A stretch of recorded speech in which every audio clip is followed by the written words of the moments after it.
ज्योति कार्यक्रम में आपका स्वागत है। ओम शांति। प्राय लोग पूछते हैं कि ब्रह्मा कुमारी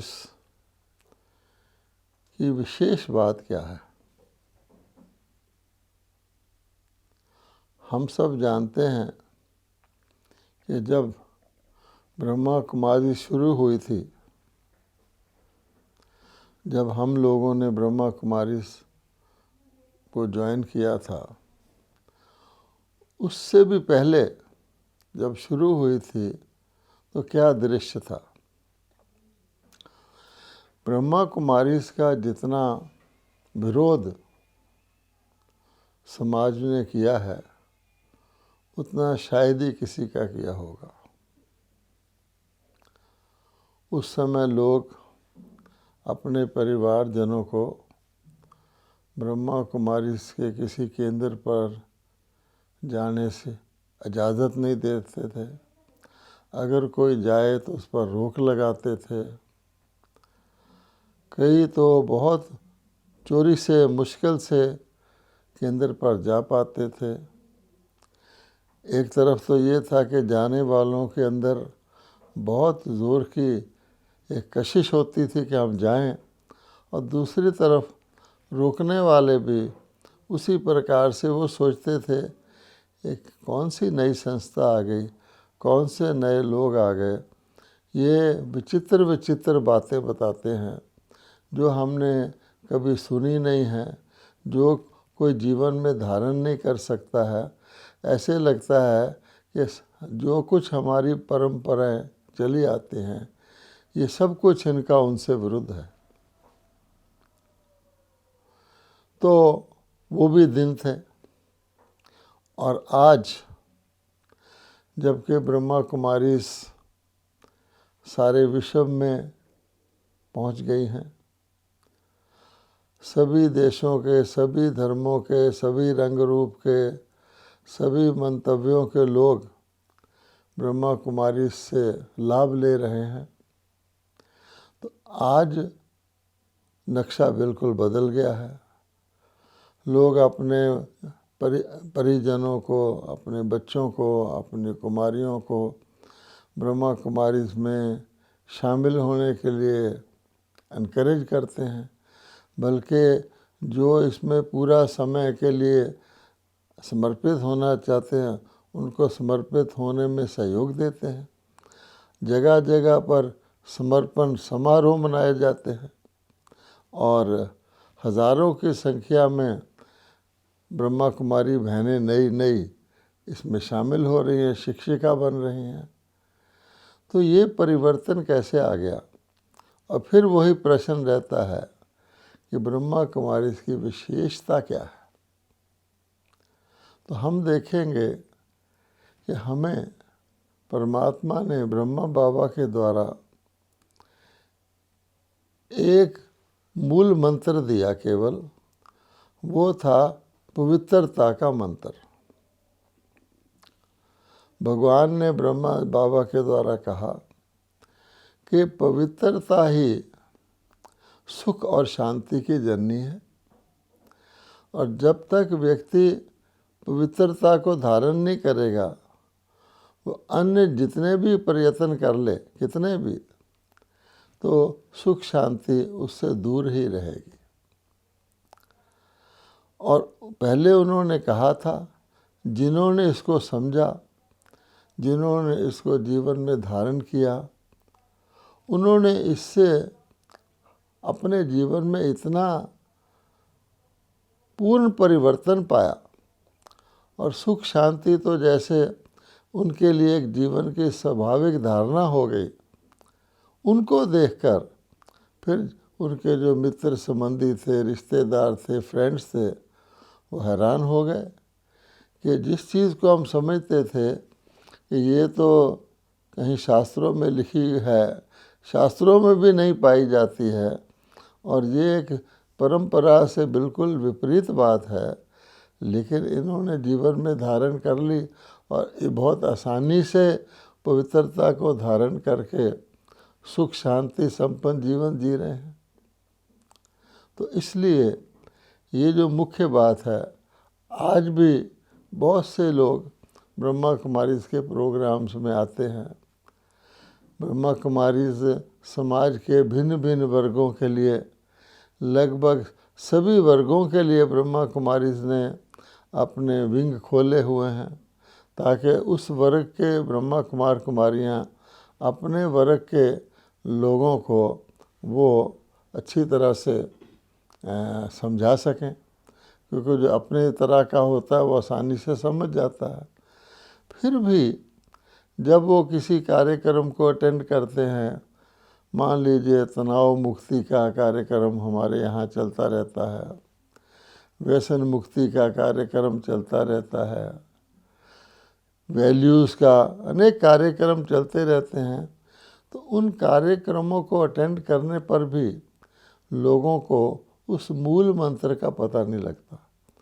वो सोचते हैं कि इस विषय के ऊपर, जिस विषय में ब्रह्मा कुमारीज़ ने ऑलरेडी विजय प्राप्त की हुई है, जैसे व्यसन मुक्ति है, अब ब्रह्मा कुमारीज़ में एक भी व्यक्ति व्यसन से ग्रसित नहीं है, तो नेचुरली जो व्यसन मुक्त है वो व्यसनों के हानिकारक प्रभाव को आसानी से वर्णित कर सकते हैं।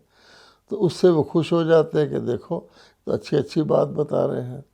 लेकिन फिर अगर कोई व्यक्ति हमारे कार्यक्रम को अटेंड करे, व्यसन वाला हो, और वो फिर सोचे कि बात तो अच्छी कही थी लेकिन मैं इसको मुक्त होने में डिफ़िकल्टी महसूस कर रहा हूँ, तो उसका कारण यही होता है कि कुछ कार्यक्रमों को अटेंड करने में उनको रसास्वादन तो आ जाता है अपनी अच्छाई का, जो भी कमी है उसको दूर करने का, लेकिन दूर करने की शक्ति उनको नहीं मिलती, क्योंकि उनको इस मूल मंत्र का पता नहीं होता। तो ये सोचने की बात है कि पवित्रता हम किसको कहते हैं। पवित्रता तो दुनिया में भी रखी जाती है। दुनिया के लोग पवित्रता को, शुद्धि को पवित्रता मानते हैं। विशेष तौर पे कोई अच्छा दिन त्यौहार होता है, कोई उत्सव होता है, उस दिन वो कई प्रकार के परहेज़ करते हैं और उन परहेज़ों को वो पवित्रता गिनते हैं। थोड़ा अपने अंदर महसूस भी करते हैं, भावनात्मक महसूसता आती है, आज हमने ये शुद्धि रखी, इसलिए आज हम ज़रा ज़्यादा आनंद खुशी महसूस कर रहे हैं, ऐसा महसूस करते हैं। पहली बात तो यह है कि अगर आपको उस प्रकार के जीवन से एक दिन खुशी मिलती है तो उसको रोज़ के लिए क्यों नहीं अपना लेते। लेकिन उसको भी छोड़िए, वो जो थोड़ी बहुत चेंज उनको महसूस होती है वो कोई मौलिक चेंज नहीं है। तो भगवान बताते हैं कि पवित्रता का अर्थ क्या है, जिसको हम कहते हैं मुक्ति या स्वतंत्रता या आज़ादी। किसकी आज़ादी? आत्मा की हर प्रकार से मुक्ति। आप देखेंगे जाने अनजाने में भक्त जन परमात्मा से मुक्ति ही मांगते हैं, हे मुक्ति दाता। अब मुक्ति किस चीज़ से मांगते हैं? ऐसे नहीं को जीने मरने से मुक्ति मांगते हैं। कई लोग मुक्ति का लक्ष्य ये बता देते हैं कि इस दुख की दुनिया से, दुख सुख की दुनिया से, हे भगवान हमें सदा के लिए मुक्त कर दो, मोक्ष दे दो, बस असली हमारा लक्ष्य यही है। लेकिन अगर उनसे पूछा जाए कि तुम ज़्यादा उम्र जीना चाहते हो या मरना चाहते हो, तो सब कहेंगे हम तो जीना चाहते हैं। भगवान से दीर्घ आयु मांगते हैं, दीर्घ आयु का आशीर्वाद मांगते हैं, और एक दूसरे को भी जब आशीर्वाद देते हैं, दुआ देते हैं, तो यही कहते हैं तेरी उम्र लंबी हो, मेरी उम्र भी तुम्हें लग जाए।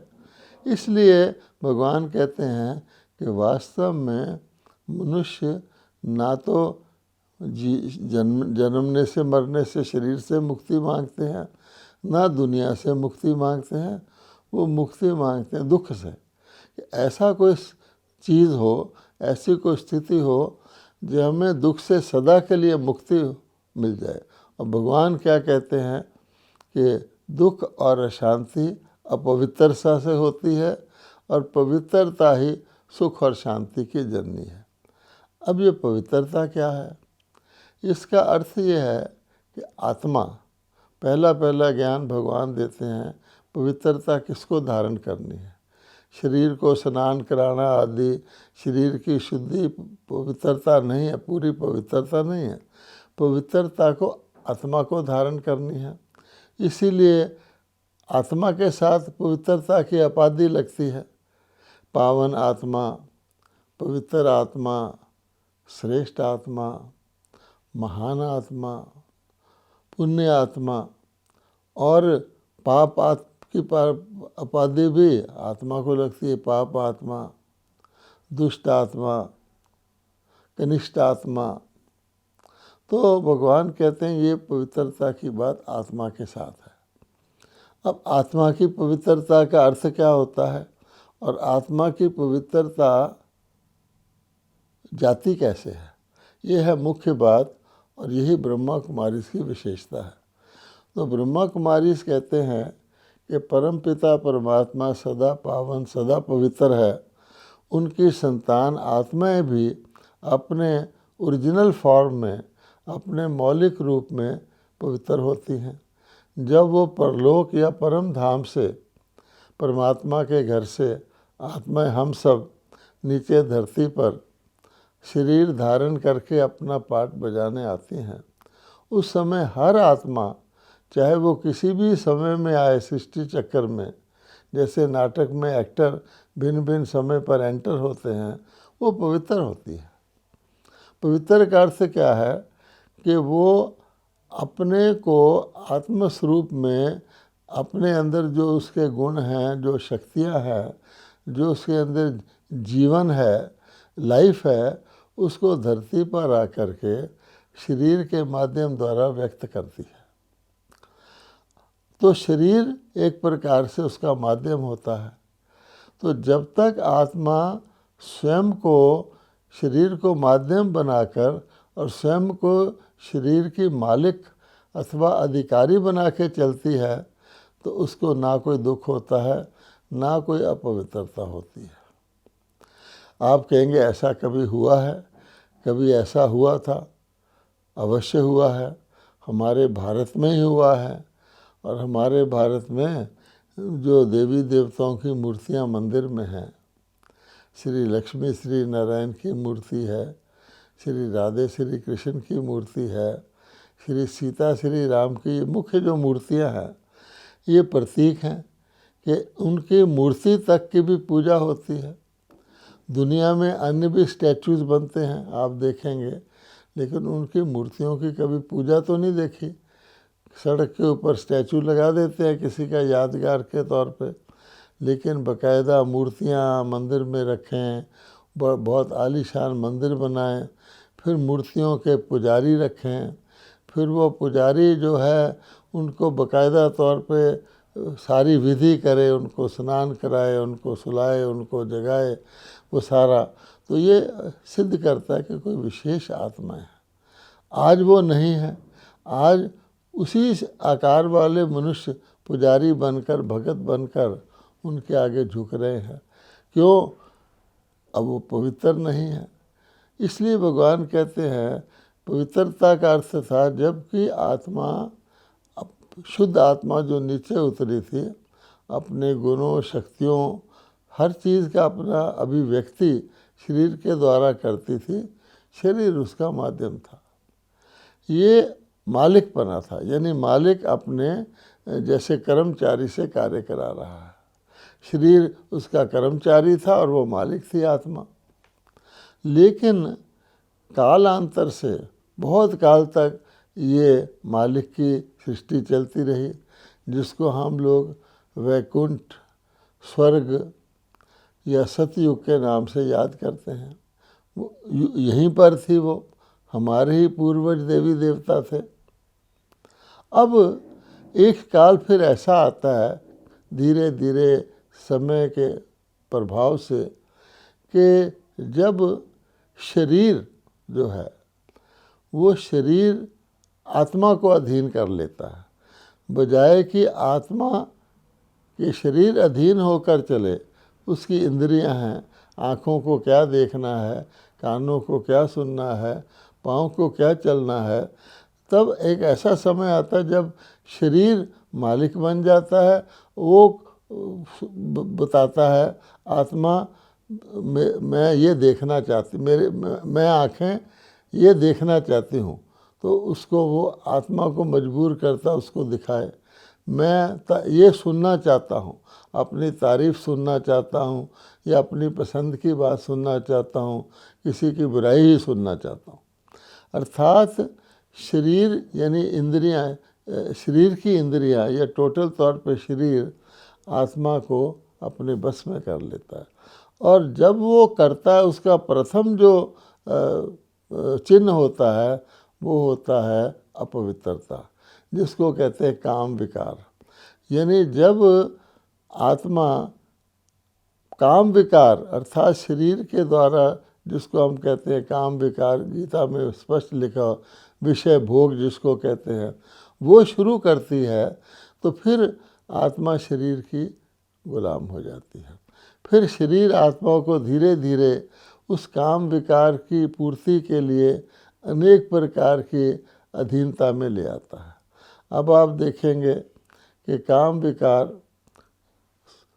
को जितना शरीर भोगना शुरू करता है, आत्मा को मजबूर करता है, ये शारीरिक संबंध है, तो उसमें आत्मा धीरे धीरे शरीर के अधीन हो जाती है।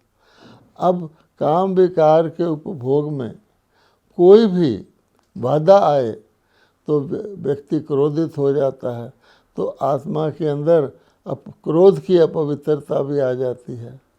फिर इसी प्रकार से व्यक्ति जो है, जिनके साथ वो काम विकार या काम भोग करता है, वो सोचता है कि मेरा इसका अंत ही ना हो, तो उसके अंदर मोह की वृत्ति आ जाती है। वो समझता है कि मेरे से छूटे ही ना। अर्थात एक आत्मा जो अमर है, जो मृत्यु को प्राप्त नहीं होती, उसको वो मृत्यु के प्राप्त होने की महसूसता कराने लग जाती है, क्योंकि व्यक्ति चाहता ही नहीं मैं शरीर छोड़ूं, उसको वो मरना कह देता है, मैं मर जाऊंगा। आत्मा तो मरती नहीं है, लेकिन वो क्योंकि विषय भोग के अंदर फंसी हुई है, अब वो सोचती है कि मैं इस विषय भोग को छोड़ना ही नहीं चाहती, और मृत्यु के समय उसको छोड़ना पड़ता है, तो उसको मोह कितना दुख करता है। वो किसी चीज़ को पकड़े हुए है, जब उसको त्यागनी पड़ रही है, और वो अपनी मर्जी से त्याग नहीं कर रहा, बल्कि पूरी कोशिश आत्मा कर रही है कि मैं इसको त्याग ना करूं, तो कितना कष्ट होता है। इसी प्रकार से अहंकार है। अब आप देखेंगे कि आत्मा तो एक बहुत बृहद चीज़ है। आत्मा सारी सृष्टि में घूम सकती है। आत्मा का जो मन है उससे बहुत विस्तृत तौर पे, विस्तारित तौर पे वो यात्रा कर सकती है। आत्मा अनेक जन्म लेती है, लेकिन काम के वश आत्मा जो होती है वो जैसे कुएं का मेंढक बन जाता है, उसकी दुनिया ही विषय भोग हो जाती है। गीता के 16वें अध्याय में साफ साफ लिखा हुआ है कि कामी व्यक्ति तो यही समझता है कि बस सारे जीवन का लक्ष्य बस यही कुछ है, काम बास विकार के द्वारा अल्पकालिक प्राप्त हुआ इंद्रियों का घृणित सुख, जिसको सन्यासी लोग कागविष्टा समान सुख कहते हैं, तो वो उसमें फंस जाता है। फिर उसको अभिमान क्या आता है कि मैंने अपने काम विकार की पूर्ति के लिए सब साधन पैदा कर लिए हैं, मैंने काम विकार की पूर्ति के लिए लोभ अपने अंदर पैदा करके मैंने अनेक सुख के साधन, मकान, कार इत्यादि इत्यादि रख लिए हैं, ताकि मैं एक सम्मानित व्यक्ति गिना जाऊं। मैंने काम विकार की पूर्ति के लिए जिन जिन आत्माओं से मुझे संबंध रखना है, मैंने वो रख लिया है। उसके अंदर उसका अति मोह हो जाता है। इन चीज़ों का जो अभिमान है और इन चीज़ों को इकट्ठे करने के लिए लोभ भी उसके अंदर उत्पन्न हो जाता है। तो ये जो काम, क्रोध, लोभ, मोह, अहंकार हैं, ये सारे ही काम विकार के ही ब्रांचेज हैं या बाल बच्चे हैं। अब ये पांचों मिलकर के आत्मा को जैसे अधीन कर लेते हैं। अब आत्मा अपनी स्वतंत्रता से कुछ नहीं करती, वो इन विकारों के अधीन होकर ही सोचती है, इन विकारों के अधीन होकर ही कर्म करती है। तो विकारों के अधीन होकर कर्म किए हुए कर्म विकर्म होते हैं, जिनसे दुख की प्राप्ति होती है। तो ये कुचक्कर चलता ही आ रहा है, चलता ही आ रहा है, चलता ही आ रहा है। अब प्राणी यानी मनुष्य या समझो आत्मा सोचती है कि हे परमात्मा, मैं इस दुख की दुनिया में क्यों हूँ? हे परमात्मा, आप तो सुखदाता हो, आप मेरे पिता हो, तो आपने तो मुझे सुख की दुनिया में भेजा था। फिर वो पुकारती है, हे परम पिता परमात्मा, अब दुख हरता सुख करता हो, अब मुक्तिदाता हो, इन सब बंधनों से मुझे छुड़ाने वाले हो, आप पतित पावन हो, आप मुझे इस काम विकार से मुक्त करने वाले हो। तो सारे का सारा आप देखेंगे, जितना भी हम पुकारते हैं, प्रार्थना करते हैं, पूजा करते हैं, भक्ति करते हैं, वो सारा इसी के इर्द गिर्द घूमता है कि हम अपवित्र हैं, हमें भगवान अपवित्रता से छुड़ा के पवित्र बनाओ। और भगवान फिर कहते हैं कि एक आध आत्मा का या कोई लाखों लोगों का मैं पिता नहीं हूँ, मैं तो सर्व आत्माओं का पिता हूँ। और अगर मैं पावन बनाता हूँ तो सभी को बनाता हूँ। और हम सब जानते हैं कि सभी आत्माएं इस सृष्टि पर अंत में ही आती हैं। जैसे एक वृक्ष के पूरा होने पर ही सारे पत्ते निकलते हैं, तो बीच बीच में तो श्रेष्ठ आत्माएं आकर के इस पतित पने की गति को कम करने की कोशिश करती हैं। बड़े बड़े धर्म स्थापक आते हैं, नई नई आत्माएं उतरती रहती हैं, लेकिन फिर भी ये काम विकार का कैंसर ऐसा है, धीरे धीरे वो भी इसी लपेट में आ जाते हैं। तो धीरे धीरे आप देखते हैं तमोगुण आ जाता है। अब तमोगुण में तो आप चारों तरफ नज़र दौड़ा लेंगे तो काम विकार का ही बोलबाला है। तो इस काम विकार पर विजय पहनाने के लिए किसने काम विकार पर विजय पहनाई थी? अगर आप शास्त्रों को भी पढ़ेंगे तो कहा जाता है कि शिव ने तीसरी आंख खोलकर काम को भस्म किया था। केवल शास्त्र वालों ने ये नहीं बताया कि काम किसी व्यक्ति का नाम नहीं है, काम किसी अस्तित्व का नाम नहीं है जिसको शिव जी ने अपनी तीसरी आंख खोलकर भस्म कर दिया था। काम तो एक विकार है, वो एक शत्रु है, और वो हर एक के अंदर, जब दुनिया के अंदर कलयुग आता है, कामी लोग क्रोधी बनते हैं, तो सारे मनुष्यों के अंदर वो विकार मौजूद होता है और वो प्रेर करते हैं, कामी क्रोधी और लोभी कोई भी हम में ना हो, सब व्यसनों से बचें और छोड़ देवें मोह को। भगवान को प्रेर कर रहे हैं। तो अब भगवान कहते हैं इसी का नाम पवित्रता है। मैं आकर के पहले आपको ज्ञान देता हूँ कि देखो, अधीनता, आत्मा इंद्रियों के अधीन हो गई है। इंद्रियों के अधीन होने का मुख्य कारण है काम विकार के वशीभूत हो गई है। इसलिए तुम पवित्रता को धारण करो तो तुम्हारी सारी समस्याएं हल हो जाएंगी, तुम्हारा सारा दुख अशांति गायब हो जाएगा, तुम्हारे कर्म श्रेष्ठ हो जाएंगे और तुम सुख शांति संपन्न बन जाओगे, जो मैंने तुम्हें पहले भी बनाया था। भगवत गीता इसी का यादगार है। इसलिए ब्रह्मा कुमारी की मुख्य विशेषता यही है कि व्यक्ति को आत्मा का ज्ञान देकर, आत्मस्वरूप में स्थित होकर, पवित्र आत्मा की स्मृति दिला करके श्रेष्ठ कर्म करने के लिए शरीर को अपना माध्यम बनाकर चलने का ज्ञान देती है। ऐसे नहीं कि घोड़ा सवार को इधर उधर भटकाता फिरे, बल्कि सवार के हाथ में घोड़े की लगाम हो। मन बुद्धि जो हमारी लगाम है, इनके द्वारा आत्मा शरीर को कंट्रोल करके, इन इंद्रियों को कंट्रोल करके सबसे पहले काम विकार से मुक्ति पाकर जीवन यापन करती है। अब एक प्रश्न लोग ये पहले पूछते थे कि अगर काम विकार नहीं होगा तो दुनिया कैसे चलेगी? क्योंकि घृणित जन्म की जो पद्धति है, जिसको हम कहते हैं विकार द्वारा जन्म होना, ये कोई भगवान की रची हुई सतयुग की पद्धति नहीं है। ये शुरू ही तब होती है जब व्यक्ति इस विकार के वशीभूत होता है। आज भी कोई गीता पढ़ ले तो उसमें साफ साफ लिखा हुआ है कि काम विकार की उत्पत्ति रजोगुण से होती है, साफ साफ लिखा हुआ। अर्थात सतोगुण में काम विकार होता ही नहीं। और सभी पूर्वज मानते हैं कि देवताओं की संतान उत्पत्ति योग बल से होती थी, भोग बल से नहीं होती थी। ये एक जानकारी का विषय है। लेकिन फिर हम उसी बात को कहेंगे कि अगर ब्रह्मा कुमारी के लाखों परिवार पवित्र जीवन जी सकते हैं और इस काम विकार से मुक्ति पा करके अपने आत्मा की काया और कला को श्रेष्ठ बना सकते हैं, तो हम सबको भी उसको सीख करके इसको धारण करना चाहिए। ओम शांति।